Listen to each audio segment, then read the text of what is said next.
News vision के digital platform पर आपका स्वागत है। आपके साथ मैं हूं राकेश पांडे। आज इस वीडियो में बात होगी कि ईडी या फिर दूसरी जांच एजेंसियां अगर रेड करती हैं, पैसों की बरामदगी करती हैं, तो उन पैसों का क्या होता है। अगर कोई प्रॉपर्टी अटैच की जाती है, चाहे वो रेजिडेंशियल हो या फिर कमर्शियल हो, तो उन प्रॉपर्टीज का क्या होता है।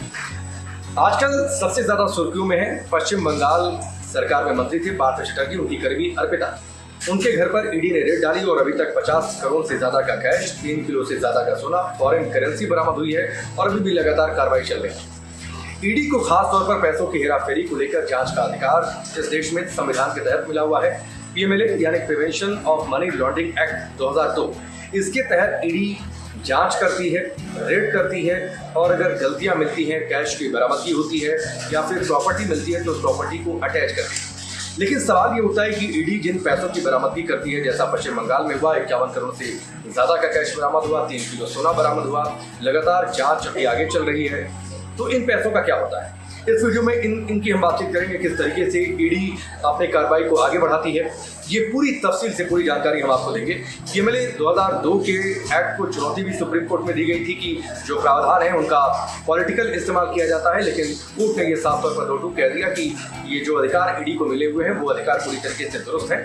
वो अधिकार जरूरी भी है ईडी को, ताकि वो जांच को सही दिशा में आगे बढ़ा सके और पैसों की हेराफेरी को रोक सके। और चलिए अब सिलसिलेवार तरीके से एक एक करके बताते हैं कि जो कैश की बरामदगी होती है, जो प्रॉपर्टी अटैच करती है, प्रॉपर्टी भी 2 तरीके की, मतलब कमर्शियल या फिर रेजिडेंशियल, इन प्रॉपर्टीज का आगे क्या होता है, उनका निस्तारण कैसे होता है, एक एक करके इस पर आप गौर करिए। सबसे पहले तो ईडी कोई भी कैश या फिर प्रॉपर्टी को अटैच करती है तो सबसे पहले उसका पंचनामा बनाती है और पंचनामा बनाने के बाद उसकी एक लंबी चौड़ी प्रक्रिया होती है।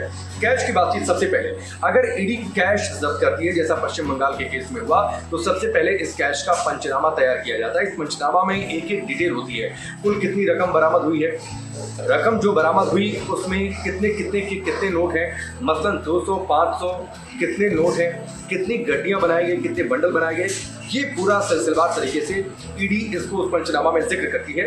इसके साथ ही खास तौर पर किसी नोट पर कुछ लिखा हुआ है, जैसे कई बार आपने किसी नोट पर देखा होगा कोई मैसेज, किसी का नाम, कुछ इस तरीके की बातें अगर लिखी हुई है तो उनको वो अपने पास ईडी जमा करती है और कोर्ट में बतौर सबूत उसे पेश करती है। इसके बाद जो बाकी पैसा होता है उसे बैंक में जमा कर दिया जाता है और फिलहाल वो तब तक सरकार के पास रहता है जब तक मामला पूरी अदालत में चलता है। कई बार कुछ पैसों को रखने की जरूरत होती है तो उसे जांच एजेंसी ऑर्डर आने तक, यानी कोर्ट में जब तक मामला चल रहा है, कोर्ट की ओर से कोई आखिरी फैसला नहीं आ जाता, तब तक वो उसे अपने पास अपनी कस्टडी में रखती है। तो ये कैश का हिसाब किताब हुआ। और चलिए प्रॉपर्टी की बातचीत करते हैं। प्रॉपर्टी में भी 2 तरीके की प्रॉपर्टीज को अटैच करती है, रेजिडेंशियल या फिर कमर्शियल। ईडी के पास पीएमएलए जो एक्ट है, जो 2002 में जो अधिकार मिले थे, उसका सेक्शन है 51, इसके तहत संपत्ति को अटैच करने का अधिकार है और अदालत में जो अटैच करने के बाद संपत्ति जब साबित हो जाती है किसकी है तो उसको तो हैंडओवर कर दी जाती है। लेकिन उससे पहले पीएमएलए का सेक्शन 9 है, उसके तहत सरकार उस प्रॉपर्टी को अपने कब्जे में लेती है और बाकायदा वहाँ पर जिस प्रॉपर्टी को अटैच करती है वहाँ पर एक नोटिस लगा दिया जाता है जिस पर लिखा होता है कि इस संपत्ति का इस्तेमाल खरीद या फिर बिक्री के लिए नहीं हो सकता है। यानी ईडी ने इसको अटैच करके रखा है, मामला कोर्ट में है, आखिरी फैसला आने से पहले इस प्रॉपर्टी की खरीद या इस्तेमाल नहीं हो सकता है। लेकिन अगर मसला किसी कमर्शियल प्रॉपर्टी को लेकर होता है तो कई बार अटैच करने से छूट भी मिल जाती है, यानी जिसकी प्रॉपर्टी है वो जब तक अदालत की ओर से कोई आखिरी फैसला नहीं आता है तब तक वो अपनी कमर्शियल एक्टिविटी को वहाँ पर रन करा सकता है।